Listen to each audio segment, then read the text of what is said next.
అవినీతి జాతర పోలీస్ శాఖలో రిటైర్డ్ పెత్తనం ఉద్యోగ విరమణ పొందిన ఎక్స్టెన్షన్ పేరుతో మళ్లీ పోస్టులు అయిన వారికి సర్కారు అందలం తాజాగా మరో ముగ్గురికి పోస్టింగ్ ప్రభుత్వ తీరుతో అవకాశాలు దక్కగా యువ ఐపీఎస్ లో తీవ్ర నైరాశ్యం నెలకొంది రాష్ట్ర పోలీస్ శాఖను ప్రభుత్వం పునరావాస కేంద్రంగా మార్చుతుందన్న విమర్శలు వ్యక్తమవుతున్నాయి. వాళ్ళు గదే చేసిండ్రు, వీళ్ళు సొక్కపూసలాగా వార్తలు రాసిండ్రు కదా. ఇప్పుడు నమస్తే తెలంగాణ అయినా కేసీఆర్ కూడా గదే చేసిండు, ఎక్స్టెన్షన్ వాడిని తీసుకొచ్చి ఇంట్లో పెట్టుడు, వీడిని తీసుకొచ్చి కొత్త పోస్ట్ క్రియేట్ చేసి అందులో పెట్టుడు.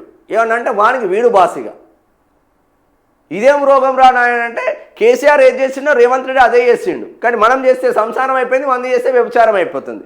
ఇప్పుడు బీఆర్ఎస్ కేటీఆర్కి మనం చేసినప్పుడు నాన్న అది కాదు పద్ధతి, రిటైర్డ్ అని పెట్టేసి వదిలేసేయాలి.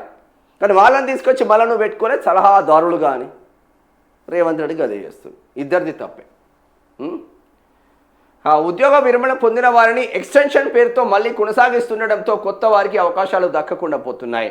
రిటైర్మెంట్ తర్వాత పోస్టింగ్లు పొందిన వారిని ఉద్దేశించి ప్రైవేట్ సైన్యంలో మార్చారని కాంగ్రెస్ అధికారంలోకి రాకముందు విమర్శించిన రేవంత్ రెడ్డి ఆయన అధికారంలోకి వచ్చాక మాత్రం ఇబ్బడి ముబ్బడిగా ఎక్స్టెన్షన్లు ఇచ్చుకుంటూ అయిన వారికి అందలం ఎక్కిస్తున్నారు. ఇప్పటికే డజన్కు పైన అధికారులు కీలకమైన స్థానాల్లో ఎక్స్టెన్షన్ పై ఉండగా తాజాగా హైదరాబాద్ నగరానికి చెందిన ముగ్గురు డిఎస్పీ క్యాడర్ అధికారులు ఎక్స్టెన్షన్ ఫైల్ సిద్ధమైంది.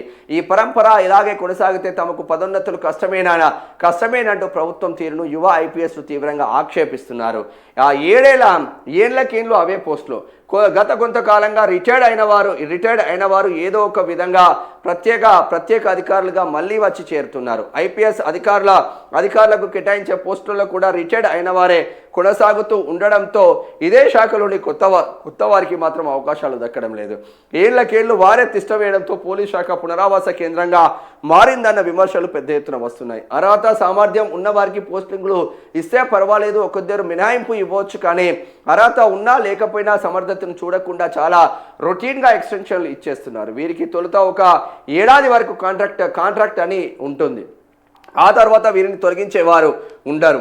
అత్యంత కీలక విభాగాల్లో వీళ్ళే ఇప్పటికీ పెత్తనం చెలాయిస్తున్నారు.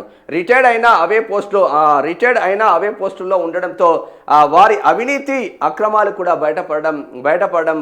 బయటకు రావడం లేదని చెప్తున్నారు. ఇది వరకు ఉన్న వారే మళ్ళీ కొనసాగుతుండడం వల్ల ఉద్యోగోన్నతులకు ప్రక్రియ కూడా నిలిచిపోతుంది. ప్రభుత్వం చెప్పినట్టు చేసేందుకే పోలీస్ శాఖలో కీలకమైన పనులను చేయాలంటే సర్వీస్లో ఉన్న అధికారులు అయితే చేయరని రిటైర్డ్ అయిన వారిని తెచ్చి పెట్టుకుంటే తమకు ఇష్టం ఉన్న పని చేయించుకోవచ్చని చెప్తున్నారు. ఇప్పుడు ప్రభుత్వంలోని కొందరు పెద్దలు ఇదే పని చేస్తున్నారని, తమకు కావాల్సిన వారిని తెచ్చి పెట్టుకుంటున్నారని, వీరంతా ప్రభుత్వంలోని ఒక వర్గం ప్రయోజనాలకే పనిచేస్తున్నారన్న ఆరోపణలు ఉన్నాయి. వీరందరికీ జీతభత్యాలు భారీగానే ఇవ్వాల్సి వస్తుందని, పదోన్నతులు ఇవ్వకుండా వీళ్ళ జీతభత్యాలు ఇచ్చే కన్నా ఈ రిటైర్డ్ అయిన వాళ్ళు ఎంతమంది రిటైర్డ్ అయిన వాళ్ళకు జీతభత్యాలు ఇచ్చే కన్నా మన ప్రభుత్వ స్కూళ్ళను మరో టీపీఎస్ తెలంగాణ పబ్లిక్ స్కూళ్ళలాగా మొత్తం ఇప్పటికే 100 స్కూళ్ళను కట్టవచ్చు మనకు చిత్తశుద్ధి ఉంటాయి. ఈ ఏమైనా దాదాపు 3 సంవత్సరాలు అయిపోయింది కాంగ్రెస్ వచ్చి.